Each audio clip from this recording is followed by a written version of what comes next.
Hey, Varian here with Down to Trade with another quick trade update. We took another one of our Monday morning SPX trades. And as you can see here on the chart, we got into this trade Monday morning at our designated time of 9:35 a.m. Getting into this one, we knew we had FOMC this week, and we just had the expectation that the market would in general be going sideways until FOMC.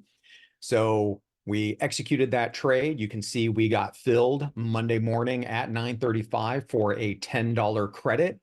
We immediately set our profit target for 50% premium capture at $5. And as you can see here, we got triggered out on our target price on Tuesday afternoon at 1:22 p.m. Eastern time for that 50% premium capture. So if you want to learn how we do this and watch us do this live, come check us out at Down to Trade. And remember to learn it, trade it, and profit.